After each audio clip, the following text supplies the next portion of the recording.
Olá pessoal, tudo bem? Somos alunos da FAIT do quinto período de agronomia. A gente realizou um trabalho sobre pragas no milho, no qual a gente vai abordar as principais pragas na cultura do milho.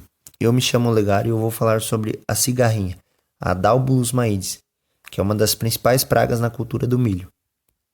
O seu ciclo reprodutivo ele se inicia na deposição de ovos através da fêmea, de 400 a 600 ovos. Eles vão ficar de 4 a 8 dias até passar para o período embrionário, onde ficarão de 8 a 10 dias numa temperatura de 26 a 28 graus. Após 15 a 14 dias, eles vão se transformar em ninfas. As ninfas elas vão ficar nas colônias, né, em média aí de 15 a 17 dias, passando para a fase adulta. Na fase adulta, elas terão as duração, os machos de 16 dias e as fêmeas de 42 dias, em uma temperatura de 25 graus. Seu ataque. Bom, seu ataque é através da sua alimentação, no qual ele vai transmitir o patógeno. É conhecido muito como enfesamento. A gente tem que destacar que tem que tomar muito cuidado, pois o ataque da cigarrinha, o sintoma que causa, ele pode ser confundido com a deficiência de fósforo. Então a gente tem que estar muito atento a isso. Bom, a perca econômica. Bom, a sua perca econômica ela chega a afetar acima de 70% na produtividade.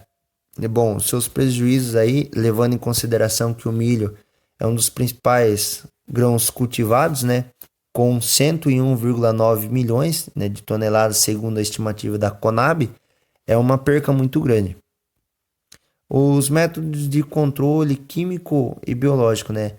É a irradiação de plantas voluntárias, né? Ou as plantas daninhas nas áreas antes do plantio. Usar sempre cultivares resistentes ao patógeno. E também utilizar, né, o tratamento de inseticidas sistêmicos. Eu sou a Bruna e eu vou falar sobre o percevejo barriga verde.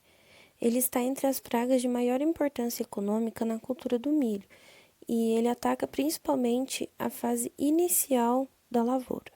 Eles possuem um ciclo reprodutivo bem rápido. Da fase de ovo para a fase adulta demora em média 26 dias e a fase adulta pode durar de 31 a 47 dias.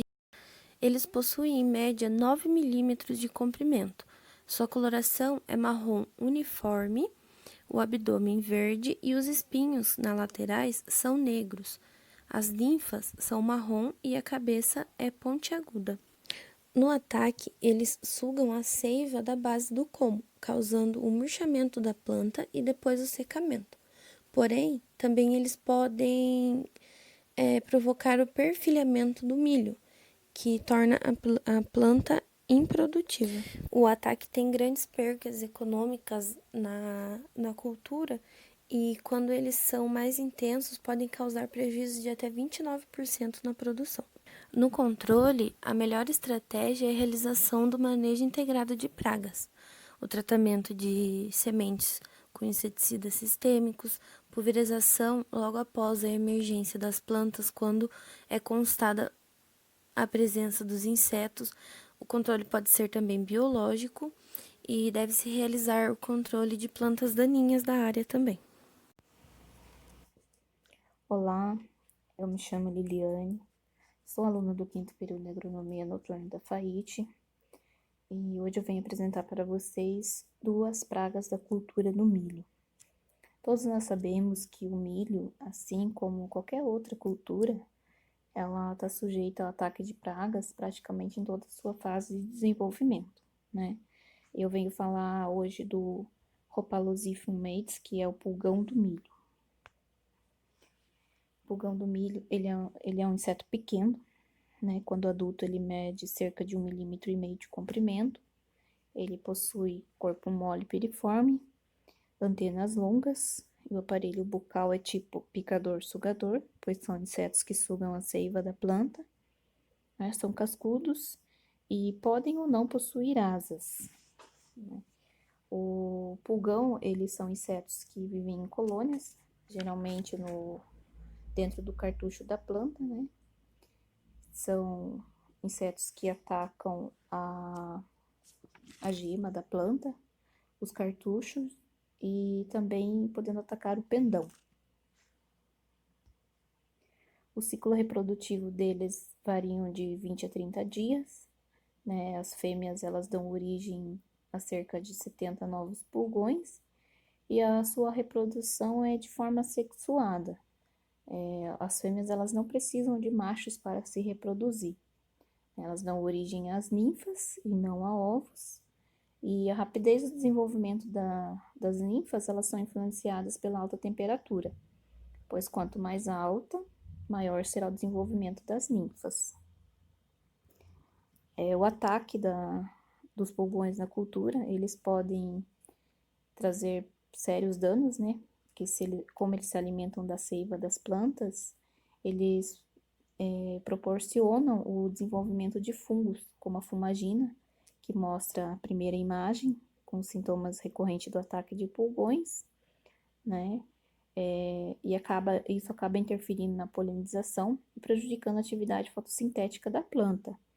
Em casos mais avançados, o pulgão ele pode transmitir viroses, né?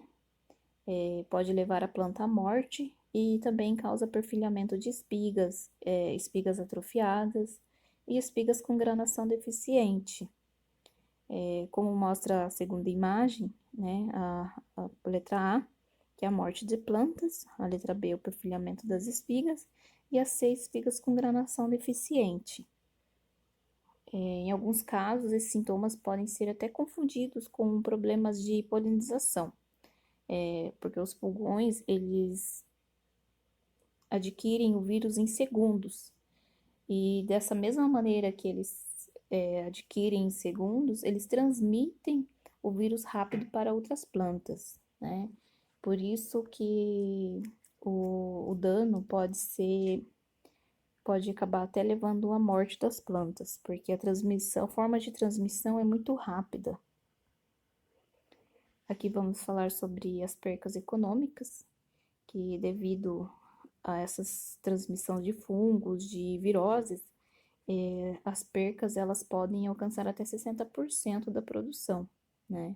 Essas percas podem estar associadas às viroses, como eu já disse, né? E altas populações de pulgões. Aqui nas imagens mostra a espiga com granação deficiente, né? O encurtamento de entre nós e uma alta colônia de pulgões, que já está em um estágio avançado, né? Já diagnóstico tardio. Aqui os métodos de controle químico e biológico. Aqui na imagem eu coloquei apenas o biológico, que são dois inimigos do pulgão, que é a tesourinha e a joaninha. E o controle também pode ser feito através de tratamentos de semente, o uso de métodos cultivares, né? E eliminação de hospedeiros nativos, que sejam compatíveis para o vírus, né? Essas são medidas eficientes para o controle. E também o controle com doenças fúngicas.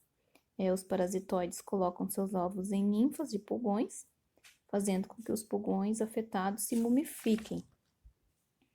Quando é identificada a presença de pulgão no início, o manejo ele é mais eficiente, pois quanto mais precoce, melhor é o resultado, né? E também é feita pulverização aérea, quando a infestação é mais de 100 pulgões por planta, né? Ou seja, quando ela já está elevada, é necessário uma pulverização aérea, né? Com inseticidas à base de neonicotinoides, pois apresentam resultados positivos. E então é isso. O controle do pulgão ele pode ser feito se descoberto a tempo, né? Um manejo adequado no início.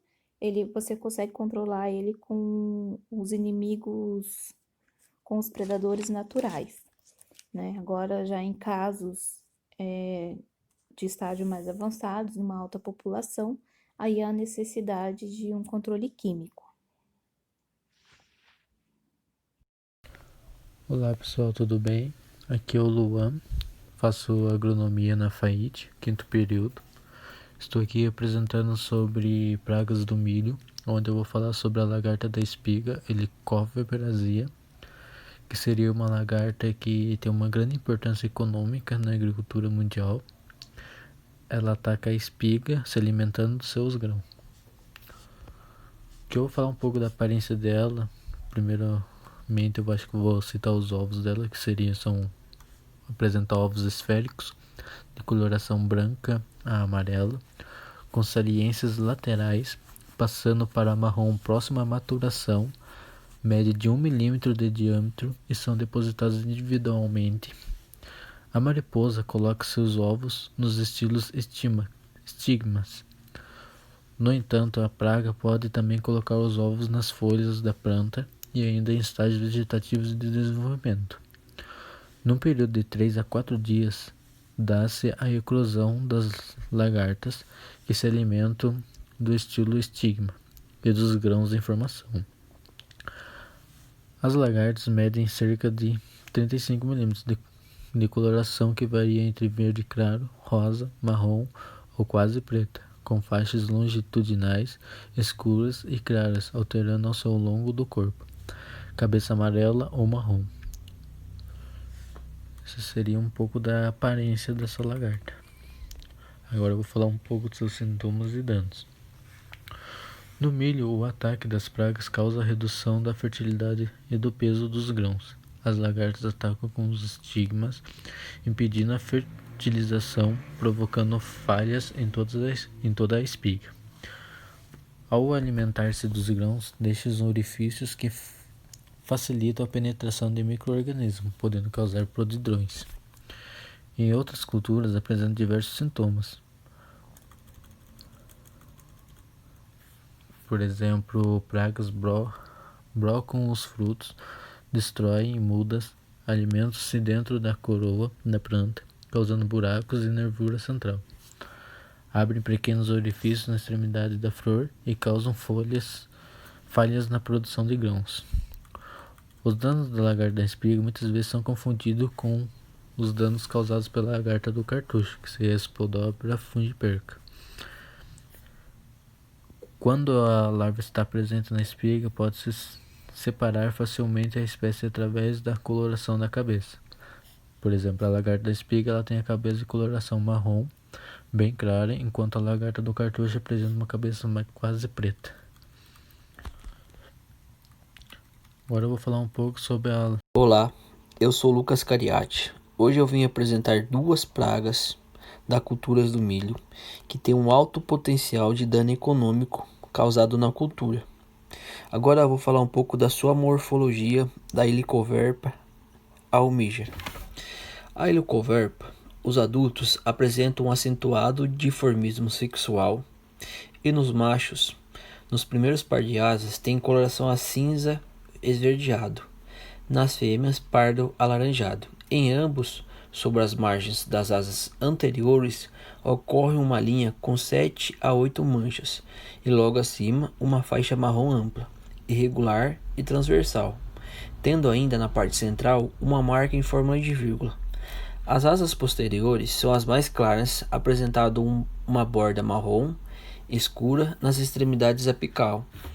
As fêmeas apresentam uma alta fecundidade que pode variar de acordo com o alimento consumido durante a fase larval.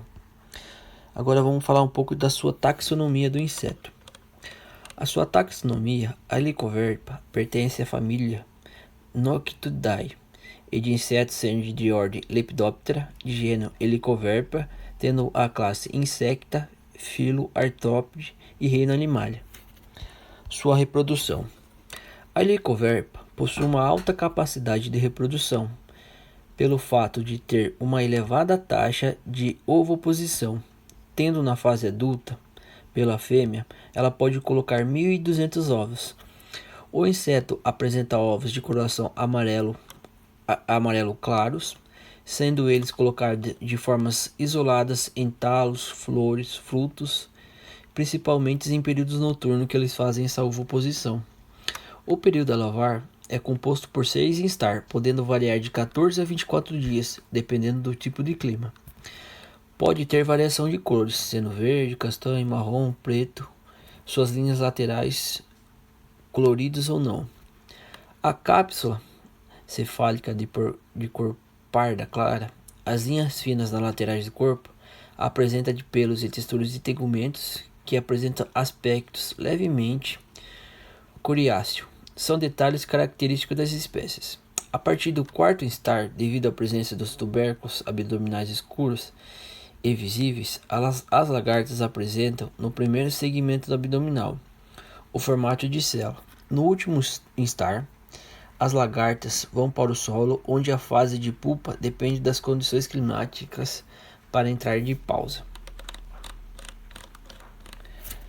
Ação no ataque na cultura. A fase larvar dessa praga é extremamente agressiva, se alimenta tanto de partes vegetativas quanto de reprodutivas e apresentam um elevado consumo diário de alimento. Os danos nos órgãos reprodutivos são mais responsáveis por grandes perdas. A helicoverpa é uma espécie altamente polígafa, sendo relatada sua ocorrência em mais de 100 espécies de hospedeiros. No Brasil, já foi relatado seu ataque no algodão, soja, milho, tomate, sorgo, milhetro, trigo, girassol e frutíferas, hortaliças e crotalárias, bem como diversas plantas daninhas. Isso favorece para a sua formação de ponto verde, ou seja, a praga pode migrar de um cultivo para o outro e sempre ter alimentos disponíveis. O seu método de controle químico e biológico. Os métodos de controle, as aplicações de inseticidas dos grupos indoxacarb, piretroides, enxofre, têm sido amplamente utilizadas e são indispensáveis para o controle da lagarta em várias culturas, mas também temos os controles biológicos. Tem existência de bactérias, inimigos naturais para seu controle, utilização de cultivares modificados, expressando da toxina BT, a gente tem um pouco de parte de besouro. Bom, esse foi o nosso trabalho. Primeiramente, eu quero agradecer em nome de todos no grupo aí pela oportunidade, né, da gente estar realizando esse trabalho, pois foi de grande importância para nós. É uma grande aquisição de conhecimento, de informações, e eu espero que tenhamos passado da melhor forma possível essas informações. A gente fica muito grato e aguardamos um feedback que é de grande importância para nós. Estaremos à disposição.